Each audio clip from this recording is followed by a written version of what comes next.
שלום לכם גבירותיי ורבותיי, אנחנו בערוץ טוב, אנחנו מזמינים אתכם להצטרף אלינו ולהיות מנויים ביוטיוב שלנו, ואנחנו נודה לכם מאוד על כך. אורחנו היום, אליהו יוסיאן, שלום לך. שלום וברכה. ואנחנו נעסוק איתך כמובן במזרח התיכון בכלל ובאיראן בפרט, אבל היום איראן, סעודיה, ישראל, אבל לפני כן אני מזמין אותך לצפות בפרסומת אחת. מסכים? בוא נלך. יופי, בבקשה. בעל עסק רוצה לחשוף את העסק שלך למאות אלפי הגולשים שלנו? עכשיו זה אפשרי. לקבלת הצעת פרסום משתלמת בערוץ טוב, לחצו כאן, מתחת לנגן. זהו, תמה הפרסומת, שוב שלום לך אליהו יוסיאן, ואנחנו בציר, הציר הלא קיים, אבל הוא קיים מתחת לפני השטח שאני לא יודע עליו מדי הרבה, ישראל, סעודיה, איראן. ואני רוצה להוסיף לך עוד מילה אחת, רק מילה, ארצות הברית. ואני רוצה להתחיל משם. בא הנשיא, ביידן, ואומר דברים מדהימים. הסכם ישראל, סעודיה, עסק שיהיה בעוד הרבה זמן, יש מדי הרבה קשיים. כלומר, כל מה שאני בשבועות האחרונים, גם בהשפעתך, סברתי שהמשולש הזה, ישראל, ארצות הברית, סעודיה, מול סעודיה, איראן, ציר שהוא יחד עם סין, הוא הפוך מהציר הזה שפינטזתי עליו, הוא הולך לא להיות. עשה לי סדר בעניין. יש התערבות של ארצות הברית, לא שומע. התערבות דמוקרטים, ארצות הברית, או בקשת הזרם, המחנה השמאל מהם להתערב ברפורמה משפטית. ויש במפורשות שהוא מתנגד לרפורמה משפטית. כלומר, מה שאתה אומר, סיבת היות הציר הזה, ישראל, סעודיה וארצות הברית ברקע, היא בגלל האמריקאים ולא בגלל הסעודים? זה מה שאתה אומר? במידה מסוימת, לא רק, אלא גם, ולא רק בגלל האמריקאים, בגלל מחנה שמאל שלנו גם שפונה, וכמה פעמים טסו לארצות הברית גורמים הרשמיים שלהם, וביקשו התערבות, והאמריקאים לא מעוניינים גם לרפורמה משפטית, כי הם דמוקרטים, ושמאל גם מתחבר הרבה יותר למחנה דמוקרטית. עכשיו זה איזונים ובלמים, הם רוצים להשתמש במנופי לחץ שלהם. אז חלק ממנו, כן. תן לי דוגמה לאלה שטסו לארצות הברית והשפיעו על האמריקאים. אני לא יודע, השפיעו על האמריקאים, אבל לצורך הדוגמה לפיד טס לארצות הברית וישב עם כל מיני גורמים כאלה ואחרים. וזה התפרסם רשמי? ברק גם מדבר באופן מפורש, האמריקאים גם. אם אני לא טועה, אני עקבתי אחרי כמה אמירות שלו. לא, יש הבדל בין אמירות לבין פנייה לאמריקאים, רבותיי. יש פנייה לאמריקאים גם. יש. אני מוכרח להגיד לך שאני קורא את זה בתקשורת. וביידן גם אמר באופן מפורש, שאנחנו לא רוצים את הרפורמה המשפטית. כן, כן. מה הוא אמר אני יודע, אבל יש לי ספקות, אני סקפטיציסט גם באופי, לא רק עניינית, אבל עניינית. ויש ספקות האם ישירות ישראלים פנו לאמריקאים, ואמרו לאמריקאים, תדפקו את הישראלים, תעצרו את סעודיה ישראל. למה טסים לארצות הברית? מה אתה אומר? מדוע טסים לארצות הברית בשלב הנוכחי? אפילו גם, אני צריך לעשות שיעורי בית ומביא לך ציטוטים מדויקים. בעניין ישראל, סעודיה, ארצות הברית, שארצות הברית בעקבות הישראלים השפיעה על סעודיה, תעצרו. היו כל מיני כתבות כאלה, ראיתי במפורש. אני ציטוטים עד היום לא ראיתי. חשיפה אם כן, פה צריך חשיפה. טוב, עזוב, אני אינני יודע, אתה אומר שזה ככה, והאם זה אומר שסעודיה חזרה לחיק ארצות הברית ושמה את סין בצד? לא. או שהיא ממשיכה עם הרומן הסיני-איראני שלה? ממשיך גם, זרקו אותה מתחת למשאיות של איראן. עכשיו, איך הוא יכול להתכפר ולבוא להגיד לסינים או ליתר דיוק לאיראנים, לא, לא, לא. אין לו כלום מטעם ביידן עדיין. אז למה צריך להפקיר את עצמו בצד השני? זה דבר ראשון. דבר שני, גם עדיין לא קיבל מענה לדרישות שלו מול אמריקאים. כור גרעיני אזרחי ועוד כמה דברים מסוג זה, כן. עכשיו, יכול להיות חלק מהבקשות שלו בעיני הישראלים זה מופרך או מופרז. מה שכן... למשל, מה מופרז? מה שהתייחסת כור הגרעין האזרחי. למה יש לנו בעיה עם זה? הרי אם הם ירצו לרכוש ידע גרעיני, הם עושים את זה ככה, בדקה, או מסין או מצפון קוריאה. נכון, אבל העניין הוא כמה אתה נותן לגיטימציה בכלל לאירוע. כי אם אתה תבוא תיתן אור ירוק או כתום לאירוע, אז איראנים באים ואומרים אחרי 40 שנה סנקציות, אז למה לנו לא כור גרעין למחקר או לחשמל? מצרים גם יבואו יגידו אותו דבר, וטורקים גם יבואו יגידו אותו דבר. אז יהיה לך בכלל מזרח תיכון גרעינית לצורכי חשמל, אבל מה שכן, כולנו יודעים שבקצה אתה יכול להפוך אותו למשהו אחר. כמה ישראל רוצה לתת לכל האירוע, לשיח הזה אור ירוק, זה סיפור אחר. אבל הסעודי מסתכל על עצמו שאני שוכן על גבולות של איראן, עם כל האיומים הקיימים, תנו לי מענה. שמע, סין אט חודרת בגדול לתוך המזרח התיכון. לא רק המזרח התיכון, אבל בגדול. גם נכנסה לאפגניסטן לא מזמן וחתמה הסכם נפט/גז באפגניסטן. וגם אצלנו יושבת עמוק מאוד, אנשים לא שמים לב. הנמל החדש בחיפה, הנמל החדש בחיפה זה לא שלהם, זה תחת תחזוק שלהם. תחת מה? תחזוק. תחזוק. זה לא שלהם. ניהול. ניהול, אבל ההשקעה הייתה שלהם. מן הלוואה למדינה למשך עשרות שנים. נכון מאוד, אבל הסיפור שלנו זה סיפור אחר, כי אנחנו יכולים להחזיר בכל רגע נתון.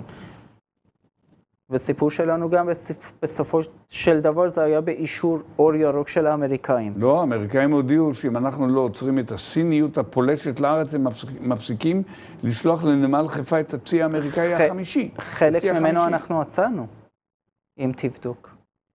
תספר על זה. חלק מההסכמים שהאמריקאים אמרו, ההסכם הזה גורם להם להיכנס ומסכנים את המקורות שלנו, את הנכסים שלנו. אנחנו לא מסכימים לאירוע, ואנחנו לפני 2 בערך לא חתמנו, לפני 3 שנים. נדמה לי שיש גם סיפור עם הנמל החדש באשדוד, גם שם הם מעורבים. הוציאו אותם או לא, אני כבר לא זוכר מה היה שם. ההסכמים שאנחנו חותמים מול סינים, במידה מסוימת סלש במידה רבה, זה מתואם מול אמריקאים, ובאפשר להגיד בהסכמה של האמריקאים. אנחנו לא קופצים 2 רגליים מול חתימות סינים ללא שום תיאום סלש הסכמה אמריקאית. תראה, סין הרי לפחד מאיתנו לא מפחדת. בוא נאמר ככה. נכון. אתה יכול לצייר לי את מפת האינטרסים, איך הם רואים אותנו בתוך כל הצ'ולט הזה, המהומה המזרח תיכונית? מה אנחנו בעיניהם? אתה יכול לספר לי? אחד, אנחנו המעצמה הטכנולוגית של מזרח התיכון, סלש בין 10 מדינות הראשונות בעולם. איך הם מסתכלים עלינו? סוג של ג'וקר. האם שווה להשתמש בו או לא שווה? אבל אנחנו מוגבלים, כי יש לנו גם את האמריקאים. במידה מסוימת אנחנו תקועים בין 2 מעצמות שמתחרות אחד נגד השני במזרח התיכון ועל המזרח התיכון. לעומת זאת, איראנים הם הרבה יותר משוחררים לשחק מול סין, כי אין להם את מערב ואין להם את ארצות הברית. אז הסיפור שלנו הרבה יותר מסובך מזה, לדעתי גם בעוד 15 שנה, ולאורך 15 שנה הקרוב יהיה הרבה יותר מסובך. כי התחזקות הסינית במזרח התיכון באה על חשבון היחלשות האמריקאית במזרח התיכון. אז האמריקאים רוצים לשמר את הקלפים סלש שחקנים שלהם במזרח התיכון צמודים לחזה שלהם, שזה ישראל גם אחד מהם, ובטח ימנעו הסכמים טכנולוגיים מסוג כזה ואחר, ימנעו מאיתנו לחתום עם הסינים.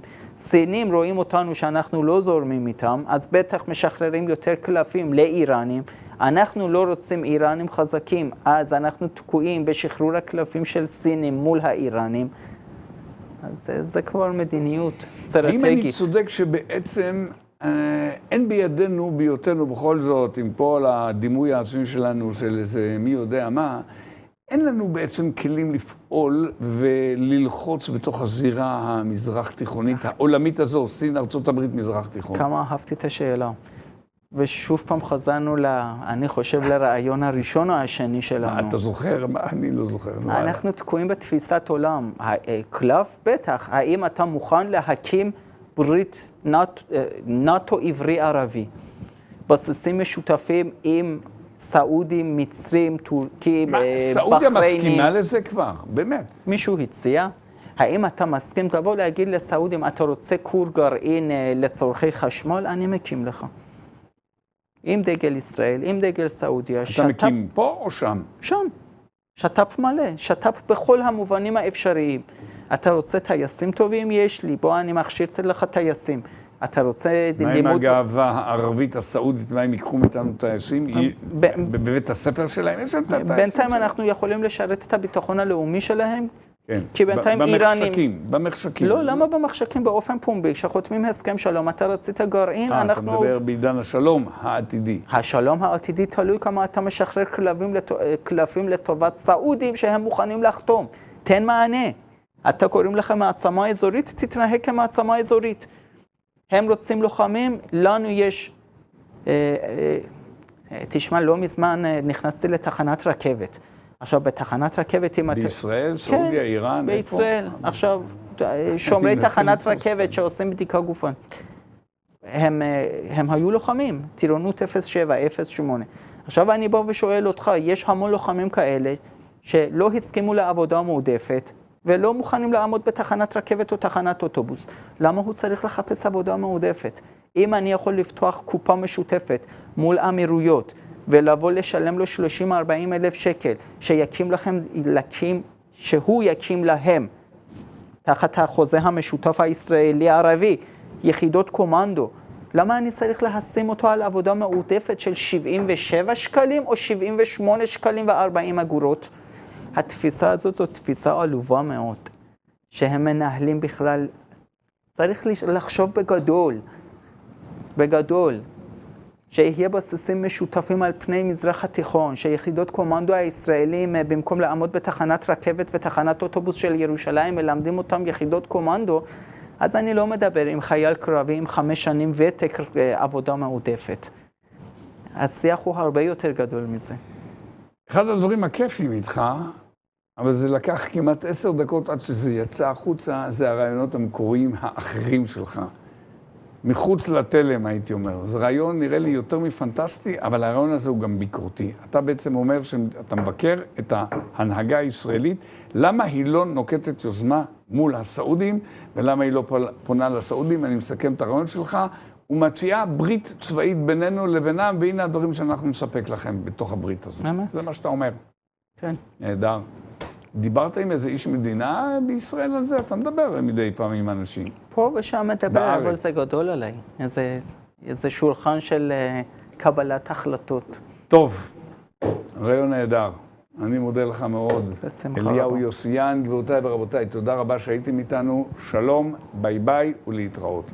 750,000 צופים וצופות מדי חודש ביוטיוב שלנו, ורק 60,000 מנויים. כנראה שעדיין לא נרשמתם. למה אתם מחכים? לחצו עכשיו על כפתור ההרשמה.